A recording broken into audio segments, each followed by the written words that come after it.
Hi friends, అందరికీ నమస్కారం అండి. తెలంగాణ రాష్ట్ర వ్యాప్తంగా ఉన్న రైతులకు సంబంధించి ప్రభుత్వం నుంచి ఇప్పుడిప్పుడే ఇంపార్టెంట్ ఫ్లాష్ అప్డేట్ అయితే రావడం జరిగిందండి. చాలామంది ఎదురు చూస్తున్నట్లుగానే తెలంగాణ రాష్ట్రంలో రైతు భరోసా పంట పెట్టుబడి సాయం అనేది తెలంగాణ రాష్ట్ర వ్యాప్తంగా ఇప్పటికైతే రైతులకైతే డబ్బులు అనేది జమ కావడం జరిగింది కదా. ఇందులో ఊహించిన ట్విస్ట్ అయితే రావడం జరిగిందనమాట. సో మిగతా వారికి ఎప్పటి నుంచి జమ కావడం జరుగుతుందంటే, ఇప్పటికే డబ్బులు పడిన వారు చాలామంది అయితే అడుగుతున్నారు, మాకు పైసలు ఎప్పుడు జమ కావడం జరుగుతుంది. అదేవిధంగా 1 ఎకరం ఆ పైన 2 ఎకరాలు ఇక 3 ఎకరాలు ఇలా పైకి ఉన్న ఎకరాల వారిగా మాకు రైతు భరోసా పైసలు అనేది ఎప్పుడు రిలీజ్ అవుతాయి. అదేవిధంగా తెలంగాణ రాష్ట్ర వ్యాప్తంగా ప్రభుత్వం ఈ నెల తెలంగాణలో ఏదైతే జనవరిలో రావాల్సింది మార్చిలో రావాల్సింది అయినప్పటికీ తెలంగాణ ప్రభుత్వం ఆర్థిక బడ్జెట్ అంతంత మాత్రంగా ఉండడం వల్ల ప్రభుత్వం ఈసారి ఎకరానికి 6,000 రూపాయల చొప్పున పంట పెట్టుబడి సాయం అయితే 2 సీజన్లు కలిపితే 12,000 రూపాయలు అయితే జమ చేస్తున్నారు కదా. అయితే ఈ నెల 22వ తేదీ నుంచి మనకు రైతుల బ్యాంక్ ఖాతాలు అయితే నిధులు జమ చేస్తూ ఉన్నారు. రైతులకు అందకుండా బ్యాంకులోనే కొన్ని డబ్బులు అనేది నిలిచిపోయాయి అన్నమాట. సో గతంలో కూడా రుణమాఫీ చేసిన టైంలో కూడా కొంతమందికి ఒక్క ఒక్క లెటర్ కూడా మిస్ అయినా కూడా వారికి వేయలేదన్నమాట. ఐఎఫ్సి కోడ్, పట్టా, పాస్ పుస్తకం ఏ ఒక్కటి మిస్ అయినా కూడా వేయలేదన్నమాట. సో ఇలాగే తెలంగాణ రాష్ట్ర వ్యాప్తంగా పలు జిల్లాల్లో రైతుల ఖాతాల్లో డబ్బులు అనేది ప్రభుత్వం మొదటి విడత అనుకోవచ్చు, మొత్తం 3 విడతలు రిలీజ్ చేస్తామని చెప్పారు కదా. ఆశ్చర్యకర పరిస్థితులు ఎదురవుతున్నాయి. ఖాతాలో డబ్బులు జమ అయినట్లు మెసేజ్లు కూడా వచ్చినప్పటికీ బ్యాలెన్స్ చెక్ చేయగానే జీరోగా చూపిస్తున్నాయి. దీంతో రైతులు మొదట ఖాతాలు ఏదైతే అయోమయమయ్యాయన్నమాట. సో అసలు పైసలు పడుతున్నాయా లేవా అని చెప్పి చాలామంది అయితే, కొంతమంది ఎన్పిఏ అకౌంట్ అనేది అవుతుంటాయి కాబట్టి వాటిని క్లియర్ చేసేందుకు గాను చాలామందికి అయితే డబ్బులు అనేది పడకుండా అయితే అలాగే ఉన్నాయన్నమాట. సో మొత్తానికి తెలంగాణ రాష్ట్ర వ్యాప్తంగా రైతులకు సంబంధించి చూసుకున్నట్లయితే ఇటువంటి వారికి హోల్లో పెట్టారు. డైరెక్ట్ వచ్చినవంటే ఆ పైసలు ప్రభుత్వంగా అంటే ఇక ముఖ్యంగా బ్యాంకులకు వసూలు చేసే విధంగా లాక్ పెట్టారనమాట. ఇవి పడంగానే అటే వెళ్ళిపోతున్నాయి, జీరో బ్యాలెన్స్ చూపెడుతున్నాయి. కానీ మెసేజ్ అయితే వచ్చినాయి అనమాట. కంగారు పడరు అనమాట. మొత్తానికి ఇటు బ్యాంక్ అకౌంట్ అదేవిధంగా ఏవోని అయితే సంప్రదించారనమాట. సో మొత్తానికి తెలంగాణ రాష్ట్ర వ్యాప్తంగా అదొక స్మాల్ రిక్వెస్ట్ అండి. ముందుగా వీడియోస్ ప్రతి ఒక్కరు కూడా లైక్ చేయండి. కొత్తగా ఛానల్ చూస్తే తప్పకుండా సబ్స్క్రైబ్ చేసుకోండి. చూస్తున్నారు కానీ లైక్ చేయడం మర్చిపోతున్నారు, వెంటనే లైక్ చేయండి. వీళ్ళకి అయితే వెళ్ళిపోదామండి. సో తెలంగాణ రాష్ట్ర వ్యాప్తంగా రాష్ట్ర బడ్జెట్లో భాగంగా ప్రతిపాదించిన రైతు భరోసా నిధులు సర్కారు కోత పెట్టిందనే అనుమానాలు వ్యక్తమవుతున్నాయి. ఎందుకు చెప్తున్నారు ఏంటంటే, బడ్జెట్ బుక్లోమో రైతు భరోసాకు 18,000 కోట్లు కేటాయించామని చెప్తున్నారు. కానీ బుధవారం వ్యవసాయ శాఖ పద్ధతిలో జరిగిన చర్చలో భాగంగా పద్దు పుస్తకంలో 13,603 కోట్లు మాత్రమే కేటాయించింది. దీన్ని బట్టి చూసుకున్నట్లయితే ఈ పథకం కింద ఎకరానికి 12,000 రూపాయల చొప్పున అయితే అందించడానికి అంటే 2026-27 ఆర్థిక సంవత్సరానికి 13,603 కోట్లు మాత్రమే కేటాయించడం జరిగిందనమాట.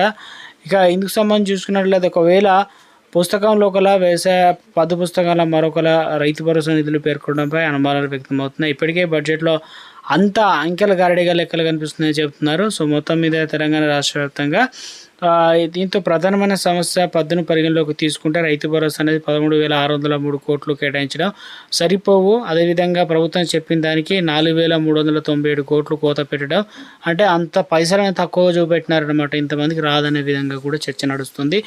ఏడాదికి ఏదో ఒక సీజన్లో రైతు భరోసా కోత పెట్టడం ఖరారైందని చెప్పేసి అభిప్రాయాలు వ్యక్తమవుతుంది. ఎందుకంటే అన్ని పైసలు అంటే సీజన్ గతంలో ఒక్కొక్క సీజన్కి అయితే అలాంటి పైసలు కూడా ఇవ్వకుండా 1 ఎకరం 2 ఎకరాల వరకు అయితే ఇచ్చారు. కాబట్టి సర్కారు లెక్కల ప్రకారం రైతు భరోసా పంపిన ఒక సీజన్కు 9,000 కోట్లు అవసరం, 2 సీజన్లు కలుపుకుంటే 18,000.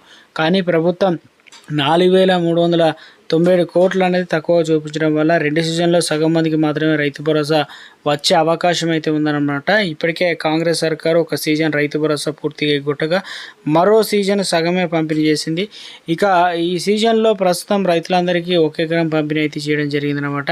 మిగిలిన ఎకరాలకు మిగిలిన రైతులకు పంపిణీ చేస్తారా లేదనేది కూడా ఒక ప్రశ్నార్థకంగా మారిందనమాట. ఎందుకంటే తెలంగాణ రాష్ట్ర వ్యాప్తంగా గతంలో ఎప్పుడు కూడా బీఆర్ఎస్ ప్రభుత్వంలో ఉన్నప్పుడు 1 ఎకరం 2 ఎకరాలు ఇలా విడతల వారుగా పెంచుకుంటే ఎన్ని ఎకరాలు ఉంటే అన్ని ఎకరాలకు అయితే రైతు భరోసా ఇవ్వడం జరిగింది. అసలు దేశవ్యాప్తంగా ఇలాంటి పథకాన్ని తీసుకొచ్చిందే బీఆర్ఎస్ ప్రభుత్వ హయాం కాబట్టి ఇప్పుడు రైతు భరోసా అనేది తీసుకొచ్చారు. కాబట్టి ఇందులో ప్రధానంగా చూసుకున్నట్లయితే ఇప్పుడు తెలంగాణ రాష్ట్ర వ్యాప్తంగా సో ఎకరానికి 6,000 మొత్తం 15,000 రూపాయలు ఇస్తామనుకున్నారు. కానీ బడ్జెట్ అన్నది అనుకూలించబోయేసరికి మనకు 12,000 రూపాయలు అయితే జమ చేస్తున్నారన్నమాట. ఇక సబ్సిడీ విత్తనాలు పంపిణీ ప్రభుత్వం అమలు చేయడం లేదు. అకాల వర్షంతో నష్టపోయిన పంటలకు పరిహారం కూడా రావడం లేదంటున్నారు రైతులు. ఈ 2 పథకాలకు సంబంధించి నిధులు అనేది బడ్జెట్లో కేటాయించడం అయితే గమనారు. అంటే పంటల బీమా పథకం 981 కోట్లు కేటాయించింది. ఇప్పటివరకు కూడా పంటల బీమా పథకం లెక్కలేదు. పథకానికి అమలు చేయాలంటే 3500 కోట్లు అవసరం అవుతాయని చెప్పేసి అంచనా. సో చాలా తక్కువ మొత్తంలో ఇచ్చారని చెప్పేసి చెప్తున్నారనమాట. ఎందుకంటే నష్టపోయిన వారికి చాలా ఇబ్బందులు అయితే ఎదుర్కొంటారు కాబట్టి చాలా తక్కువ మందిని పరిగణలోకి తీసుకునే విధంగా అయితే ఇవన్నీ అయితే ఉన్నాయని చెప్తున్నారు. రైతులకు సంబంధించి రైతులకు పంట పెట్టుబడి సాయం ఏదైతే ఉందో రైతు భరోసా అనేది ప్రభుత్వం అయితే తెలంగాణలో ఏదైతే మనకు 2 ఎకరాలు ఆపైన 3 ఎకరాలు ఉన్న రైతుల కోసం ఎదురు చూస్తున్న రైతులకు సంబంధించి మనకి ఏప్రిల్ 10 తారీఖు నుంచి రైతు భరోసా అనేది పైసల అకౌంట్లో అయితే డబ్బులు అనేది పడే అవకాశాలు అయితే ఉంది. ఎందుకంటే ఎకరం 1 గుంట ఉన్న ఎకరం 2 గుంటలు, ఎకరం 5 గుంటలు, 10 గుంటలు ఇలా ఎంతమంది ఉన్నా కానీ వారందరికీ పైసలు అయితే ఇవ్వడం జరుగుతుందని చెప్తున్నారు. అయితే తెలంగాణలో ఏళ్ల తరబడి పెండింగ్లో ఉన్నటువంటి సయదా బైనామా తెల్ల కాగితాలపైనటువంటి క్రమబద్ధీకరణ ప్రక్రియ రాష్ట్ర రెవెన్యూ శాఖ మంత్రి పొంగులేటి శ్రీనివాసరెడ్డి కీలక ప్రకటన చేశారు. గతంలో ఉన్న కఠిన నిబంధనల వల్ల నిలిచిపోయిన సర్వే ప్రక్రియ ఇప్పుడు మంత్రి ఇచ్చిన వెసులుబాటు వేగవంతం అయ్యే అవకాశాలు అయితే ఉన్నట్లు చెప్తున్నారు. సో ఇందులో సాధారణంగా సాదాపైన ఏదైతే క్రమబద్ధీకరణ అమ్మిన వారి నుంచి ధృవీకరణ పత్రం లేదా అఫిడవిట్ తీసుకోవడం అతిపెద్ద సవాలుగా మారింది. చాలా సందర్భాల్లో భూమి అమ్మిన వారు మరణించడం లేదా అందుబాటులో లేకపోవడం కొన్నవారు ఇబ్బందులు పడ్డారు. ఇక ఇటీవల దీనిపైన స్పందించిన మంత్రి పొంగులేటి శ్రీనివాసరెడ్డి అమ్మిన వారి ధృవీకరణ అవసరం లేదు, కొన్నవారు ఇచ్చే అఫిడవిట్ సరిపోతుందని అయితే స్పష్టం చేయడంతో వేలాది మంది దరఖాస్తులు అయితే ఇవి రావడం జరిగిందనమాట. కాబట్టి తెలంగాణ రాష్ట్ర వ్యాప్తంగా ఒక్కొక్క జిల్లాల్లో అయితే చాలామంది అర్హత సాధించే అవకాశాలు అయితే ఉంది. ఇక ప్రభుత్వ నిబంధనల ప్రకారం గతంలో దరఖాస్తులు చేసుకున్నప్పటికీ క్షేత్రస్థాయిలో సర్వేల ముందుకు సాగలేదు. ముఖ్యంగా అఫిడవిట్ల విషయంలో ఉన్న పేచీల వల్ల రెవెన్యూ యంత్రాంగం దరఖాస్తులను పక్కన పెట్టింది. ఇప్పుడు మంత్రి ప్రకటనతో పెండింగ్లో ఉన్నటువంటి 45,000కు పైగా దరఖాస్తులు ఆర్డీఓ కార్యాలయం పునఃసమీక్ష చేసే అవకాశం అయితే ఉంది. సాదా బైనామాల ద్వారా పట్టాదారు పాస్ పుస్తకాలు పొందితే రైతులకు ప్రభుత్వ పథకాలనే రైతు భరోసా, పంట రుణాలు పొందేందుకు మార్గం సుముఖం అవుతుందన్నమాట. సో అప్డేట్ అయితే ఇవ్వడం జరిగిందనమాట. తెలంగాణ రాష్ట్ర వ్యాప్తంగా పీఎం కిసాన్ సమ్మాన్ నిధి యోజన పథకం ఏదైతే ఉందో చాలామంది అయితే 22వ విడత అయితే రావడం జరిగింది. ఇప్పుడు 23వ విడత కోసం ఎదురు చూస్తున్నారు.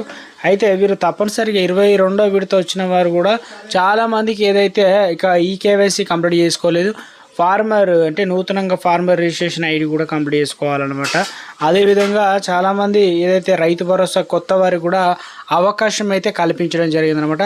వారు కూడా రైతులకు రైతు భరోసా ఇవ్వడానికి ప్రభుత్వం అన్ని ఏర్పాట్లు అయితే చేసినట్లు అప్డేట్ అయితే రావడం జరిగిందనమాట. ముఖ్యంగా రైతులకు సంబంధించి త్వరలో వారికి కూడా డబ్బులు అంటే 2025-26 కింద అర్హులైన రైతుల నుంచి అధికారులు దరఖాస్తు స్వీకరించారు. 2026 ఫిబ్రవరి నాటికి కొత్తగా పట్టాదారు పాస్ పుస్తకాలు పొందిన వారు దరఖాస్తు తీసుకున్నారు. ఆ త్వరలో అర్హులైన వారందరికీ రైతు బంధు నిధులు అదే జమ అవుతాయని చెప్పేసి మండల వ్యవసాయ అధికారి అయితే అనమాట ప్రయత్నం అయితే చేశారనమాట. తెలంగాణలో ఎందుకంటే ఇప్పటికే కొత్త వారు ఉన్నారు, అదేవిధంగా పాత వారు ఉన్నారు. సో కొత్త మార్పులు అయితే చేస్తున్నారు కాబట్టి ఇప్పుడు తెలంగాణ రాష్ట్ర వ్యాప్తంగా ఏదైతే రైతు భరోసా అనేది ప్రభుత్వం ఇవ్వడానికి అన్ని ఏర్పాట్లు అయితే చేసినట్లు అప్డేట్ అయితే రావడం జరిగింది.